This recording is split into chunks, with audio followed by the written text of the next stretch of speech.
Bonjour à tous, merci d'être avec nous sur le site de France 3 Provence-Alpes pour ce dernier débat interactif France 3 Provence-Alpes Google avec la technologie du Hangout et c'est Pape Diouf qui est ce soir notre invité. Bonsoir Pape Diouf, merci beaucoup d'avoir accepté notre invitation. Vous êtes donc le cinquième et dernier grand candidat entre guillemets, vous êtes grand par la taille, mais vous faites aussi partie des gens qui comptent dans la vie politique marseillaise, après Jean-Claude Gaudin, Patrick Mennucci, Stéphane Ravier et Jean-Marc Coppola hier soir. C'est donc Pape Diouf qui va répondre aux questions des internautes, deux internautes pour l'instant, le troisième va nous rejoindre en cours de route, il s'agit de Michel Braque, qui a fait absolument tous les candidats depuis le début de ce programme que nous vous proposons. Allez, on va attaquer tout de suite avec Renaud Levenditis. Renaud, avant de poser votre question, présentez-vous très rapidement, vous avez quel âge et vous faites quoi dans la vie? Alors déjà, excusez-moi, c'est Renaud Levenditis. Pardon. Mais c'est pas grave. Je risque de reproduire cette erreur, je préfère vous prévenir tout de suite. Ça arrive souvent. J'ai donc 25 ans, je suis étudiant en école de journalisme à l'ECS-IEJ, école que Pape Diouf a lui-même inaugurée. Votre question, Renaud. Alors, ma question, elle est très simple. Déjà, Monsieur Diouf, ravi de pouvoir parler avec vous, ravi d'être ici. Merci. Dans un sondage CSA pour le Figaro datant d'hier, il vous est uniquement attribué 4% des intentions de vote. Alors, vous avez vous-même critiqué précédemment la façon dont étaient faits ces sondages. Est-ce que vous vous attendez, le jour J, à doubler, peut-être tripler ce score? Est-ce que vous attendez vraiment à créer la surprise? Écoutez, je peux considérer au moins cela comme un espoir de doubler ou de tripler ce score. Sur les sondages, ma religion est faite. On ne peut pas aujourd'hui parler d'agencement fiable en matière de technique sondagière. Et pour ma part, je dis que depuis 2002, cette technique a montré ses limites. Et les experts de cette technique-là aussi les leurs. À partir de quoi je préfère attendre le verdict des urnes avant de me prononcer définitivement. Je dirais pour ma part que il y a à Marseille un parti important, c'est celui des abstentionnistes, et nul ne peut savoir aujourd'hui quelle va être leur attitude. Et leur attitude pourrait effectivement bousculer les pronostics les mieux agencés. Alors, 4%, 5%, au-delà, je dirais, de la manière dont la question a été posée ici ou là, comme s'il s'agissait, je dirais, de biaiser les questions, il me semble que je ne peux pas m'arrêter sur ce type de considération. La seule chose qui compte pour moi, c'est le secret de l'isoloir et de ce que l'électeur fera au moment M. D'accord. Voilà, Renaud. On revient vers vous dans quelques instants. Je précise, parce que je ne l'ai pas donné en introduction, et c'est une information importante. Pape Diouf sera tête de liste dans les 13e et 14e arrondissements de la ville de Marseille. Pierre-Yves Fumarolier est avec nous. Donc Pierre-Yves, comme Renaud, présentation rapide, vous avez quel âge et vous faites quoi dans la vie? Bonsoir à tous, bonsoir Monsieur Diouf. Je voudrais aussi dire combien c'est intéressant de pouvoir discuter directement. J'habite le 13e arrondissement, j'ai 50 ans, j'ai une famille avec deux enfants, donc j'aurai le bulletin Diouf entre les mains, je crois, dimanche prochain, et je devrais décider. Je vends des logiciels, ce qui m'amène à travailler plus largement que sur Marseille. Et ma question, c'est d'abord, finalement, vous êtes un des rares non-professionnels de la politique. Face à vous n'avez que des professionnels. Je lisais hier qu'il y a des maires qui briguent jusqu'au 9e mandat d'affilée dans la région. Vous, quelle est votre vision de cet engagement politique face à ces professionnels? Cette vision, elle est d'abord une démarche citoyenne. Comme la plupart des abstentionnistes qui, comme je l'ai dit précédemment, constituent le parti numéro 1 à Marseille, à un moment donné, je me suis simplement dit, en même temps que bien d'autres, des femmes, des hommes, que nous en avions un peu assez des promesses de Gascon qui nous sont faites, que nous en avions un peu assez, je dirais, de cette sorte de politique politicienne qui prévaut et qui, en règle générale, ne règle pas les problèmes fondamentaux des gens de la cité. Ce n'est pas de ma part un rejet de la politique. La politique, dans sa définition originelle, reste malgré tout très noble, puisqu'il s'agit de la gestion de la cité. Mais il faut dire aujourd'hui que les appareils, me semble-t-il, ont complètement pourri une activité donc qui au départ était plutôt honorable, et je me suis dit qu'à un moment donné, à partir du moment où la loi permet à tout citoyen de pouvoir se présenter, de pouvoir prendre son avenir en main, j'ai répondu à un appel pressant que m'ont fait beaucoup de citoyens qui ont souhaité que je puisse venir leur donner le petit coup de main dont ils avaient besoin pour enfin imposer aussi leur point de vue, je dirais, aux partis traditionnels et aux politiciens habituels. Voilà ce qui explique mon engagement, un engagement qui, je le rappelle, contrairement à celui de bien des professionnels de la politique, comme vous les appelez, un engagement qui ne se veut absolument pas un engagement à préserver des positions ou à défendre des privilèges ou des acquis. C'est un engagement absolument, comment dire, qui est fait pour le camp des Marseillais, pour les Marseillais, et non pas, je dirais, pour gagner une position ou des privilèges ici ou là. Pape Diouf, vous avez été sollicité par à peu près toute la classe politique marseillaise. Est-ce qu'à un moment donné, vous avez hésité de vous engager soit avec l'un, soit avec l'autre? Ou alors, dès le départ, vous saviez que vous partiriez tout seul? On ne peut pas hésiter sur des choses aussi fondamentales, sur des choix aussi fondamentaux. Je n'ai pas hésité. J'ai été réticent à répondre à l'appel dont j'ai été l'objet. Mais ne pas partir avec les partis traditionnels, cela s'est imposé à moi, j'allais dire très rapidement. Et j'allais dire sans aucune hésitation, puisque si je devais effectivement intégrer une cellule ou un mouvement ou un parti traditionnel, je l'aurais fait. Je n'aurais pas eu besoin, je dirais, de tout ce temps-là. Donc, sur ce plan-là, il n'y a pas l'ombre d'une hésitation que j'ai eue. Simplement, certains ont dit peut-être que je me suis engagé dans l'arène électorale un peu tard. Ce n'est pas tout à fait mon avis. Je me suis engagé quand il m'a semblé être l'heure de m'engager. Michel Braque est arrivé. Alors Michel, qu'est-ce qui s'est passé? Un petit retard? On était inquiets. On est ravis en tout cas que vous soyez là pour la 5e et dernière fois. Michel Braque, je peux faire les présentations à votre place puisque maintenant on se connaît bien. À 49 ans, il est photographe. Michel Braque, Pape Diouf attend votre question. Nous vous écoutons. Alors d'abord, excusez-moi d'arriver un peu tard, j'avais un rendez-vous professionnel qui m'a retenu un petit peu plus tard que ce que j'espérais sur Aix-en-Provence. Monsieur Pape Diouf, malheureusement je ne sais pas quelle question vous avez répondu, mais il y en a une en tout cas que j'ai envie de vous poser. Bien que je sois ravi de voir des gens de la société civile s'investir politiquement dans la ville de Marseille, est-ce que d'une certaine manière vous n'auriez pas pu trouver un parti avec lequel vous alliez et habiller vos compétences pour éviter de prendre le risque de faire peut-être chuter un des deux grands partis qui se disputent aujourd'hui la mairie de Marseille? Écoutez, cette question est assez récurrente. Depuis que je me suis présenté, on me dit, et souvent on me dit, est-ce que en te présentant ou en vous présentant, vous n'allez pas prendre des voix, me dit-on, au Parti Socialiste par exemple? Mais j'ai répondu très souvent, mais pourquoi au Parti Socialiste? Pourquoi ne pas considérer, au vu du nombre de suffrages que l'on prête d'ores et déjà à un parti extrémiste, en l'occurrence le Front National, pourquoi ne pas penser que des gens qui votent peut-être pour ce parti extrémiste peuvent aussi, devant une nouvelle offre, avoir un autre geste que celui qu'ils allaient avoir. Il ne faut quand même pas oublier que le vote du Front National, contrairement à ce qu'on peut dire et ce qu'on dit, ce n'est ni un vote biologique, ni un vote idéologique. C'est un vote de dépit. Évidemment, on a dépassé ce qu'on peut appeler aujourd'hui le vote protestataire pour en arriver au vote de dépit qui consiste à dire, mais ces partis nous embêtent, mais on va essayer de faire le vote qui va encore plus les embêter à eux.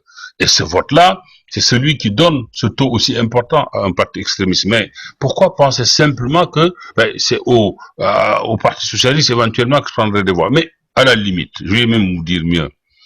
J'ai eu l'occasion de le dire déjà. Vous savez, un journaliste prestigieux qui s'appelait Albert Londres disait, quand il écrivait, qu'il mettait la plume sur la plaie, peu importe s'il faisait plaisir à l'un ou déplaisir à l'autre.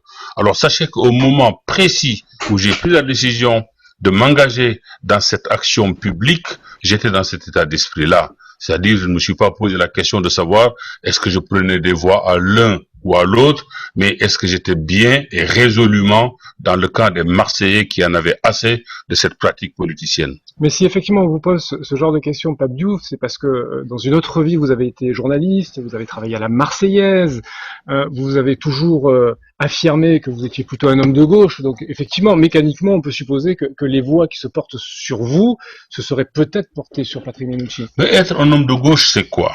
Être un homme de gauche, si c'est célébrer des valeurs humanistes, si c'est penser à l'intérêt général et à l'intérêt collectif, si c'est dans Marseille réduire les fractures sociales, si c'est faire de cette ville-là un endroit où il est bon vivre ensemble, s'il est un homme de gauche ou si on est un homme de gauche parce que évidemment on essaie de faire une interprétation de toutes les différences, alors oui, je suis un homme de gauche. Si maintenant être homme de gauche, c'est tomber dans le calcul politicien, dans les calculs d'apothicaire, dans les nécessaires équilibres, comme on les appelle, au sein des partis et des appareils, alors là, permettez-moi évidemment de mettre un peu en doute ce qualificatif. Renaud, question. Monsieur Diouf, il arrivera certainement un moment à l'entre-deux-tours où vous devrez choisir de donner vos voix à l'un ou l'autre, donc des participant municipal qui dominera le débat. Vous comptez offrir vos voix aux plus offrants ou vous irez naturellement vers Patrick Mennucci, comme on le dit? Écoutez, comme on le dit, j'aime bien le pronom indéfini « on ». Je vais vous dire une chose. Sauf que votre programme se rapproche beaucoup du programme de Patrick Mennucci plus que de celui de Gaudin, c'est pour ça. Mais je vais vous dire, on peut dire ce qu'il veut. Cela ne m'engage pas. 1, 2. Pourquoi faut-il nécessairement répondre à cette question-là aujourd'hui? Et qui sait si ce ne sont pas eux, les autres, qui n'auront pas besoin, simplement peut-être de venir vers moi. Il ne faut quand même pas anticiper, il ne faut pas, dans un premier temps, tout de suite, je dirais, préjuger du vote de nos concitoyens. Ça, c'est une chose que je veux dire. Mais l'autre chose que je veux dire surtout, c'est que, en tout état de cause, laissons le vote se faire. Moi, pour ma part personnelle, de toute façon, quoi qu'il arrive, d'abord, les voix ne m'appartiennent pas, elles appartiennent aux électeurs, il faut le dire. Et deux, quand vous avez parlé tout à l'heure en substance, de négociation, et moi je n'ai rien à négocier. S'il me fallait accepter des négociations, ce n'est pas aujourd'hui que je commencerai. Vous imaginez bien, et ça je peux le dire, et il n'y en a pas un qui pourrait le démentir, on m'a fait toutes les promesses du monde pour être effectivement sur une liste. Toutes les promesses du monde, j'ai été très commode pour moi de répondre à ces avances qui m'ont été faites. Et si je n'ai pas répondu, c'est que quelque part, j'ai quand même des convictions. Et ces convictions-là, c'est ce qui m'a amené, avec un groupe d'hommes et de femmes, à nous dire simplement, mais essayons de faire autre chose que de rentrer dans les appareils. Alors, vous avez dit une chose, effectivement, qui n'est pas fausse. Quand vous dites que il y a une proximité entre le programme de Mennucci notamment et du mien. C'est vrai. Et ce serait bien dommage, ce serait le diable, si effectivement les programmes étaient si lointains les uns des autres. Il y a quand même des experts de part et d'autre, et on ne peut pas prêter à ces experts-là, j'allais dire, une manière si distanciée, si fausse, d'évaluer la situation. Mais il y a une grande différence. La différence, elle tient en ceci, en ce que je vais vous dire. Patrick Mennucci, malgré tout, est dans un appareil. Et quand on est dans un appareil, on l'a vu lorsqu'il s'est agi pour lui de constituer les listes, il faut ménager certaines susceptibilités. Il faut défendre certaines positions. Il faut sans doute préserver certains privilèges et acquis. Ce qui peut amener aussi, non pas seulement à l'heure de mettre en place des listes, mais à l'heure de mettre en application un programme, ce qui peut l'amener effectivement à ne pas mettre rapidement et intégralement le programme qu'il aura présenté. Mais nous, n'ayant évidemment pas ces contingences-là, ne les connaissant absolument pas, le programme qui est le nôtre, tout proche de celui de Mennucci qu'il puisse être, proche je dis, pas similaire, proche, nous pouvons, si nous sommes en situation demain, le mettre totalement en application, sans tenir compte de gens ou de pôles. Les 303 personnes qui font partie de vos listes, vous êtes allés les chercher les unes après les autres. Comment les choses se sont passées? Il faut trouver du monde quand même. Oui, il faut d'abord, je vais vous dire une chose. Vous savez, premier jour, dès que je me suis présenté, quel est votre programme? En temps et en heure, vous aurez mon programme. On continue à me demander le programme. C'est important quand même. On a présenté le programme. C'est important, mais je vais vous dire une chose. C'est disqualifiant quand on n'a pas le programme. Mais une fois qu'on le présente, il n'y a pas quelqu'un qui le lit. Pas en tout cas les journalistes, parce que je les connais bien. Mais il faut qu'ils vous le demandent. Ça, c'est la première chose. La deuxième chose. Après, on nous a dit, oui, maintenant, quelles sont vos têtes de liste? On a sorti les têtes de liste. Des gens qui tous ont, dans leur vie, démontré leurs compétences, ont démontré en tout cas qu'ils étaient de vrais professionnels dans le secteur dans lequel ils exerçaient. Après, on nous a dit, mais est-ce que vous allez avoir les 303 personnes pour constituer des listes? On a dit, attendez, en heure, vous les aurez. On les a eus. Ce sont des gens qui ont compris le message que nous avons voulu faire passer, qui sont venus vers nous. Quelques-uns, on les a approchés, mais au jour d'aujourd'hui, et même bien avant aujourd'hui, effectivement, on a présenté, comme tout le monde, 8 listes complètes dans les 8 secteurs. Pierre-Yves. Et justement, puisqu'on parle de ces gens, est-ce que vous pouvez nous présenter quelques-unes des personnes clés qui vous ont inspiré et puis qui pourraient apporter quelque chose d'intéressant à Marseille? On les connaît pas nécessairement toutes, donc quelles sont les personnalités de votre liste que c'est bon de connaître? On va éviter de faire la liste exhaustive des 303, sinon on va pas s'en sortir. De toute façon, je ne le ferai pas. Je préférerais renvoyer notre correspondant simplement à notre site. Ça lui permettra effectivement le site Changer la donne Pape Diouf et vous aurez les noms des uns et des autres et leur occupation. Il n'y a pas besoin ici, j'allais dire, d'être exhaustif. Je dirais simplement qu'autour de nous, c'est constitué une équipe de gens compétents, des architectes, des médecins, des urbanistes, des chefs d'entreprise, des acteurs du mouvement social, beaucoup de gens qui dans leur vie ont travaillé, qui contrairement à ce que j'ai entendu tout à l'heure, ne sont pas des professionnels de la politique, qui eux, j'aimerais bien faire un sondage pour savoir parmi eux combien il y en a qui ont travaillé effectivement. Moi je travaille depuis l'âge de 17 ans. Depuis l'âge de 17 ans, je travaille. Et tous ceux qui sont autour de moi travaillent aussi et connaissent parfaitement les secteurs dont il est question.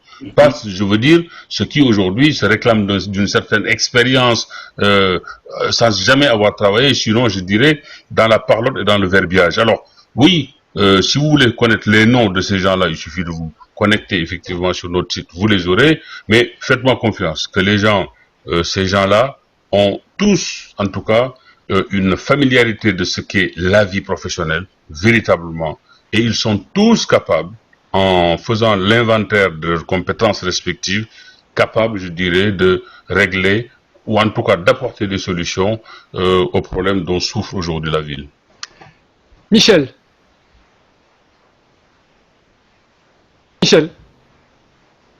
Ah, Michel, le bouton. Je remets mon micro, ça y est. Voilà. Je vais changer. Déjà hier, Michel, hein. Déjà hier, hein. Mais je respecte les consignes.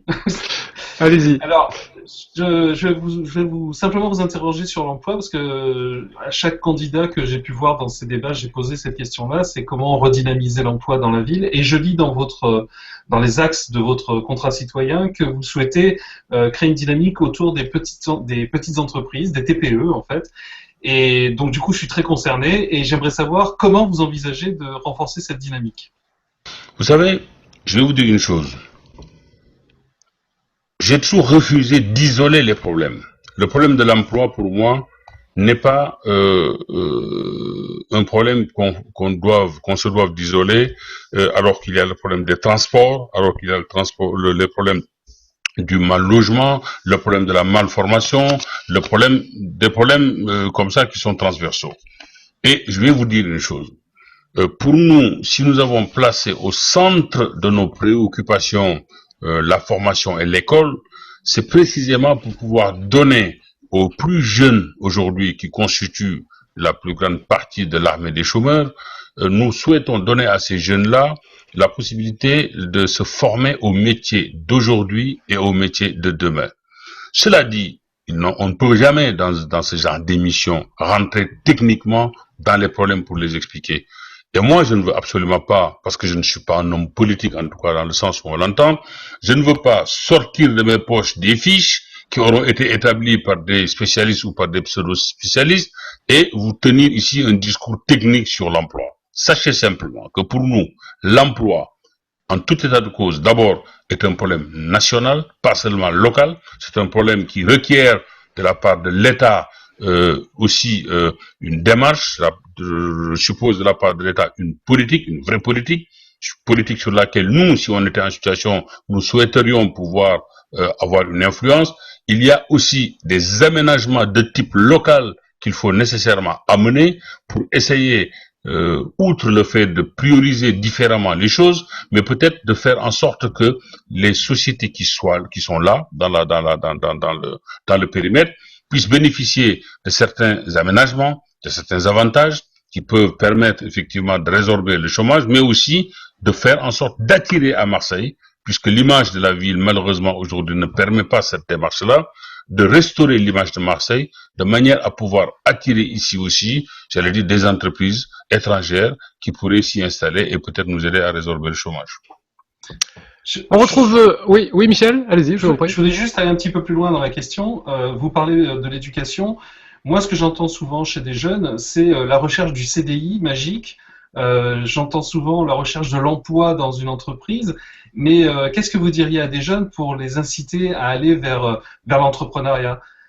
Je pense qu'aujourd'hui, une des sources d'emploi, c'est aussi de se prendre en main et d'aller faire des métiers qui sont parfois difficiles, prenants, mais qui aussi portent en eux-mêmes la valeur de l'humain.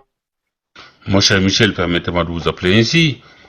En tout état de cause, il faut déjà préparer le terrain pour que ces jeunes-là puissent s'appuyer, j'allais dire, sur des données objectives afin d'aller vers l'entreprise. Pour aller vers l'entreprise, il faut déjà avoir une bonne formation. Ce n'est pas tout à fait le cas ici. On sait pertinemment que il y a une telle fracture, même dans l'enseignement, qu'on ne puisse pas parler, à vrai dire, de formation adéquate. D'ailleurs, si un point, permettez-moi cette digression, si pour une fois je peux à peu près aller dans le sens d'une discrimination positive, c'est précisément s'il devait s'agir d'envoyer dans certains quartiers difficiles, dans certains quartiers, j'allais dire paupérisés, de leur donner un peu plus de moyens que d'autres quartiers, que ce soit dans la formation, essayer d'y envoyer des enseignants un peu mieux formés et beaucoup plus, beaucoup plus efficaces que ce qu'on peut connaître aujourd'hui. Essayer d'y apporter aussi des équipements, qu'ils soient d'ordre sportif ou d'ordre culturel, comme des bibliothèques, ou comme des piscines, ou comme des gymnases. Je pense que le problème aussi de l'entreprise individuelle des jeunes, comme vous le souhaitez, c'est la relève des moyens dont on peut mettre à leur disposition et de leur formation. Tout va bien, Michel? Ok. Très bien. Renaud? Monsieur Diouf, le débat sur la vente du stade Vélodrome, vous en pensez quoi? C'était inévitable. Hein. Non, mais c'est évident qu'on pose la question. Un débat stérile, c'est pas intéressant, c'est intéressant, il y a quelque chose à faire, il est vendable. Je vais vous dire une chose. Je vais vous dire une chose et vous allez me passer ma grossièreté. J'ai dit que c'était un débat à la con et que je ne voulais pas rentrer dans ce type de débat. Au moins c'est clair. Bon. Et je ne voulais pas rentrer dans ce débat. Mais quand même, il est bon que vous sachiez quelque chose. En 2008, le maire qui nous avait reçus avait exprimé deux souhaits. Un, que le stade reste, quoi qu'il en soit, en cas de rénovation à la ville, et que deux, ça ne coûte pas d'argent aux contribuables. Nous avons à l'époque voulu donc déjà mettre en place une politique de rénovation pour le stade, et nous lui avions suggéré le BEA, le bail amphithéotique administratif, qui consistait à donner au club donc ce bail de 90 ans et qui allait être non seulement un actif pour le club, mais cela allait permettre aussi à la ville de rester propriétaire du stade. Mais il fallait aménager ce bail-là, administrativement et même parlementairement, de manière à ce qu'il puisse être appliqué. J'ajouterais qu'à l'époque, Robert Louis Dreyfus était d'accord pour trouver un financement public. Mais l'amendement, il le fallait. Et c'est notre ami Dominique Tian, pour une fois, je veux dire, qui avait pu trouver un amendement, il l'a obtenu de l'Assemblée nationale, mais c'est un amendement qui n'a jamais profité à Marseille, mais à une autre ville, en l'occurrence Lens. Alors lui-même et ses partenaires, plutôt que de pousser des piaillements offusqués aujourd'hui dès qu'on parle du stade, ils doivent pousser ces piaillements-là contre eux-mêmes.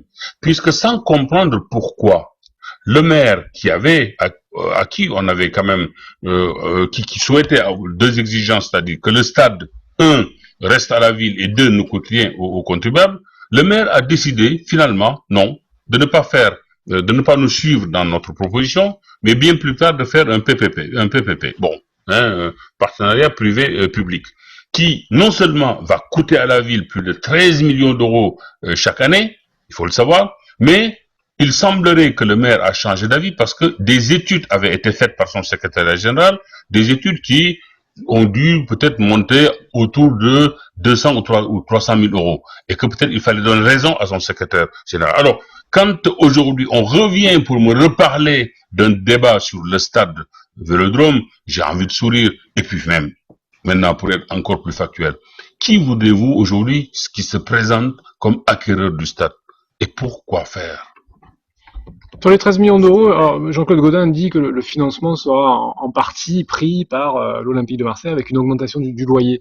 À 8 millions. Oui, voilà, c'est ce qui explique un peu peut-être cette connivence aujourd'hui entre le maire et certains dirigeants du club, qui, pour une fois, et la première fois depuis que je suis à Marseille, ça fait plus de 40 ans, je vois le club un peu prendre parti électoralement, parce que peut-être qu'il souhaite, en prenant ce parti-là, ne plus avoir à payer les 8 millions réclamés par le conseil municipal, mais payer moins. On attend de voir un peu comment tout ça va se passer. Très bien. Pierre-Yves. On parle aussi, il y a un autre débat peut-être plus général, plus intéressant en effet, j'espère moins à la con, qui est le débat sur la métropole. Oui. Sur la métropole et à quoi ça doit ressembler et qu'est-ce que peut apporter une métropole à laquelle Marseille tout ça ne se connaît pas. Vous savez, l'avenir, me semble-t-il, est au grand périmètre. Et la métropole peut être un projet que nous tous, citoyens et Marseillais, pouvons appeler de notre vœu. Le problème, c'est que dès qu'on cite le mot métropole, on déclenche polémique, dispute et désaccord. Depuis que ce projet a été initié, il n'est question ici ou là que de dispute, que de se demander à quoi ça va ressembler cette métropole. Or, la métropole peut être pour Marseille une vraie chance, puisque ces quartiers les plus paupérisés, notamment les quartiers nord, seront au centre du dispositif. Mais le vrai problème n'est pas à Marseille, il est plutôt, je dirais, dans les communes environnantes, qui, elles, pensent que si Marseille devenait le centre de cette métropole, Marseille amènerait dans ces communes-là, mais tout le mal aujourd'hui dont souffre la ville. Sa paupérisation, sa violence et tout le reste. Bon, évidemment que c'est une loi. Et certains vous diront, oui, la loi, elle passera. Mais on ne peut pas faire passer des lois contre les gens. On ne peut pas, c'est notre avis, en tout cas nous, ce qui explique que notre projet, notre programme reste tout à fait ouvert, reste tout à fait sujet à discussion, sujet, même j'allais dire à amendement et à enrichissement. Pour moi, je dis simplement que, quelle que soit la nature d'une loi, elle doit réunir et rassembler le maximum de gens. Alors, cette métropole que nous appelons tous de notre vœu doit nécessairement trouver des dénominateurs communs entre les différents protagonistes pour qu'elle puisse voir le jour et qu'elle puisse connaître l'efficacité dont on peut en attendre. Ce qui n'est pas le cas aujourd'hui. Bon, la mise en place de la métropole, c'est le 1er janvier 2016. Il y a 2 ans de probation. Voilà, il faut travailler pendant ces 2 ans-là pour faire en sorte qu'effectivement on trouve une espèce de consensus entre Marseille et les communes. Et effectivement, elles sont très nombreuses à s'être élevées contre la modification et la fin, entre autres, des EPCI. Nécessairement, il faut trouver, me semble-t-il, des accords. Mais le problème est que Marseille se trouve être un peu, comment vous dire ça, le monstre de cette affaire. Parce que dans les autres communes, mais Marseille va dévorer tout le monde. Marseille va gangréner tout le monde. Parce que de Marseille, on ne parle aujourd'hui que de la violence. En oubliant pertinemment, ou volontairement en tout cas, on oublie très souvent que quand on parle de sécurité, d'insécurité, on oublie de l'autre côté que la violence qui nous vaut aujourd'hui, c'est cette espèce d'empressement à en tout cas parler de sécurité et d'insécurité, cette violence-là a des racines sociales et que on ne pourra jamais régler certains problèmes dans la ville tant que ce problème de la violence ne sera pas pris à bras le corps, c'est-à-dire avec le souci de l'éradiquer complètement. Alors, on me fait rire, parce que je sais que la question peut venir effectivement sur la sécurité. Alors, je demande un peu l'appel. Mais quand on me dit, oui, évidemment, la sécurité, c'est la police de proximité, la police municipale, c'est la police nationale. Ce sont aussi les gadgets électroniques nouveaux, la vidéo et autres. C'est vrai tout ça. Mais je vais simplement vous donner un exemple sur le plan international. Dans la bataille nord-sud, quand des familles entières prennent des bateaux improbables, prennent des embarcations de fortune en direction de Lampedusa, puisque ce nom résonne aujourd'hui dans nos têtes à nous, en sachant pertinemment que c'est aussi vers la mort que ces gens-là se dirigent et que ces gens-là viennent quand même, c'est que quelque part, je pense que le besoin et la nécessité d'avoir un peu de survie l'emportent surtout. Alors faisons en sorte que, et ne croyons pas qu'avec plus de policiers locaux, plus de policiers nationaux, avec des gadgets électroniques, on tiendra certains gens désespérés de la vie loin de commettre certains méfaits. Essayons de trouver un équilibre dans cette vie-là de manière à ce que chacun puisse y trouver sa place et que chacun puisse y vivre normalement. Ça suppose éradiquer complètement, j'allais dire, cette violence par des mesures sociales adéquates, mais de l'autre côté aussi, en même temps, évidemment, il faut assurer la sécurité des gens et la sécurité des biens aussi. Michel. Alors, effectivement, vous m'avez coupé l'herbe sous le pied parce que je voulais vous interroger effectivement sur la sécurité et notamment dans votre programme, vous dites une chose qui a attiré mon attention. Vous dites ne pas élucider le débat sur l'économie souterraine et les questions de la drogue. Alors, je voudrais en savoir plus. Qu'est-ce que vous mettez derrière cette phrase? Est-ce que ça veut dire qu'il faut en tenir compte dans l'économie de la ville et d'une certaine manière pérenniser en fait cet état de fait? Ou est-ce qu'il faut pouvoir lutter et lutter comment? Autrement qu'en éradiquant... Vous savez, lutter contre tout ça, ce n'est pas à coup de slogans ou de phrases noix creuses qu'on peut lutter contre ça. Ce n'est absolument pas ça. À mon avis, je l'ai dit tout à l'heure, tout est un problème social. On ne peut pas nier ça. On ne peut pas du tout penser que les problèmes peuvent être réglés, parce que je vais vous dire une chose. L'exemple que je vous ai donné tout à l'heure. Quand quelqu'un est prêt à mourir pour aller chercher un peu de survie, mais croyez-moi que d'autres personnes, auront encore moins de crainte d'être simplement vues dans une vidéo ou d'être attrapées par une police. C'est quand même beaucoup moins grave d'être attrapé par la police ou d'être vu dans une vidéo que d'aller vers la mort, presque certaine. Je mets à dessein l'adverbe presque. Donc, ce que je veux dire simplement, c'est que tout ça, ce sont, si vous voulez, des conséquences. Ce que vous citez, ce sont des conséquences. Attaquons-nous aux causes réelles du mal de cette société. Et croyez-moi qu'on n'en serait plus à évoquer aujourd'hui les conséquences. Ça va, Michel? Oui. Mais j'ai envie de dire plus concrètement, comment s'attaque-t-on alors aux causes réelles? Et vous semblez dire que les causes réelles, ça serait donc une immigration, etc. Non, mais écoutez, vous savez, l'immigration, n'en parlons pas. Parce que si on en parle, je vais vous dire une chose. Vous savez, là, lorsque le général de Gaulle parlait des forces qu'il n'avait pas données, c'était dans les années 40. Il avait besoin de ces forces-là qu'il a été chercher dans ce qu'on appelle aujourd'hui l'immigration. Des gens qui se sont fait tuer, j'allais dire, au front. Et lorsque la guerre s'est terminée, on les a renvoyés chez eux en leur donnant 1/10 peut-être de la pension que leurs camarades français avaient. C'était un peu aussi ces populations qu'on a été chercher, que ce soit en Afrique noire ou au Maghreb, pour édifier le parc immobilier français, pour relancer l'économie qui en avait besoin. Et après, qu'on a mise à la lisière des villes, formant aujourd'hui des banlieues, notamment à Paris, et des quartiers chez nous. Alors, l'immigration, vous savez, on ne peut pas simplement être sélectif, ne faire appel à l'immigration que quand on en a besoin, quand le pays en a besoin. Je crois qu'aujourd'hui, la France s'enrichirait en interpénétrant toutes ces différences. Mais par différence, ce n'est pas seulement l'immigration, même ce qu'on appelle les personnes à mobilité réduite, ce qu'on peut appeler les handicapés de manière rapide. Ce ne sont pas des gens qu'il faut mettre de côté. Ce sont des gens qu'il faut nécessairement intégrer dans la société pleinement. Vous savez qu'aux États-Unis, il y a 60 ans, les lois ségrégationnistes faisaient qu'une certaine partie de la population devait prendre des bus bien donnée et une autre dans un autre bus. Aujourd'hui, aux États-Unis, il y a malgré tout une interpénétration des gens qui enrichit le pays. On a parlé de la colonisation anglaise comme ayant été une colonisation moins humaine que la colonisation française notamment. Quand vous allez aujourd'hui en Grande-Bretagne, vous y verriez, à mon sens, une plus grande intégration qu'on ne voit en France. La France gagnerait non pas à faire de l'immigration un sujet et de placer de la sorte l'extrémisme de droite au centre du jeu politique.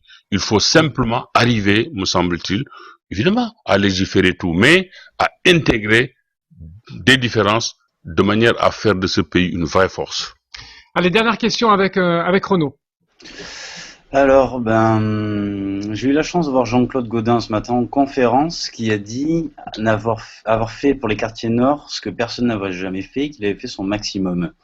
Alors, qu'est-ce que vous en pensez? Quelles sont les mesures sociales concrètement que vous comptez apporter en plus de ce qui a déjà été fait? Vous savez, les mesures sociales pour améliorer la sécurité, c'est lesquelles concrètement? Qu'est-ce que vous comptez faire? Vous savez ce qui est formidable, c'est que ceux qui sont dans ce qu'on appelle la classe politique classique, ils vous diront toujours qu'ils ont fait. On a fait. On a fait. On a des projets. Et ce qui est formidable aussi, mais là, ce n'est pas un apprenti journaliste qui me pose une question, mais un vrai journaliste, c'est que on aime bien l'adverbe concrètement. Qu'est-ce que vous voulez concrètement faire? Mais on n'a ni le temps ici, ni la place pour évoquer toutes les solutions qui sont envisageables. Et je vous renverrai de toute façon au programme qui est le nôtre. Je l'ai dit tout à l'heure, un programme susceptible d'enrichissement.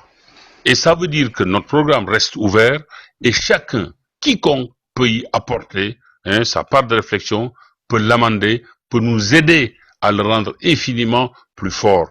Donc, dans les quartiers nord, j'y vais très régulièrement depuis quelque temps. Et même, j'y suis allé bien avant, je dirais, cette élection. Je les connais. Alors, quand on me dit aujourd'hui que tout a été fait là-bas, ou en tout cas beaucoup de choses ont été faites, alors disons que il reste encore infiniment de choses à faire. Et j'ai noté une chose, de manière, comment vous dire, réelle. Heureusement que dans ce pays, dans cette ville-là, il y a des gens admirables, qui sont toujours là, qui aident les plus démunis, notamment les jeunes, qui aident aussi les femmes, parce qu'il y a beaucoup de femmes qui parfois ne s'expriment pas en français et qui ont besoin de s'intégrer. Et ces gens-là ne demandent rien. Ils ont de l'entre-gens, ils donnent leur énergie, ils donnent leur temps, ils sont souvent bénévoles. J'ai pris la mesure de Marseille aussi en m'y rendant ces temps-ci. J'ai redécouvert ce qu'était véritablement l'action sociale. Et croyez-moi, sans ces gens admirables, la ville aurait depuis longtemps explosé. Merci beaucoup. Dernière question, c'est un petit peu le rituel de la fin de ces hangouts. Est-ce que, évidemment, je ne vais pas vous demander pour qui vous allez voter, mais est-ce que tous les trois, votre choix est fait ou est-ce que vous attendez un peu pour prendre une décision définitive? Allez, on commence avec Renaud. Mon choix est fait déjà. Très bien. Ok, ça ne changera pas, hein, vous ne bougerez pas, c'est définitif. C'est définitif, oui. Pierre-Yves. Moi, cette année, je ne vais pas voter pour un professionnel de la politique, donc ça peut être une bonne nouvelle pour M. Diouf. Bon, c'est très clair. Michel. Eh bien, j'avoue que jusqu'à ce hangout, je pensais avoir déjà pris ma décision, mais que M. Pape Diouf et puis son site et son programme m'amènent à réfléchir. Et j'apprécie beaucoup qu'un homme de la vie civile vienne s'intéresser à cette campagne, et notamment dans les thèmes qu'il a abordés ce soir. Merci. Vous n'êtes pas venu pour rien. C'est sympa. J'ai bien fait de me dépêcher. Oui, absolument. Oui. Merci beaucoup. Merci à tous les trois d'avoir pris sur votre temps pour poser des questions à Pape Diouf. Merci à vous aussi d'être venu sur notre plateau pour répondre à ces questions. Je sais que votre emploi du temps est serré et vraiment on apprécie. Merci beaucoup. Merci à vous. Voilà, c'est terminé. Les 5 candidats sont donc passés et ont subi cet exercice un petit peu particulier. J'espère que vous avez pris du plaisir. En tout cas, nous, ça a été un véritable bonheur. Allez voter dimanche, c'est important. Très bonne fin de soirée, bonne nuit, bonne journée sur la 3. Merci, au revoir. Au revoir. Au revoir.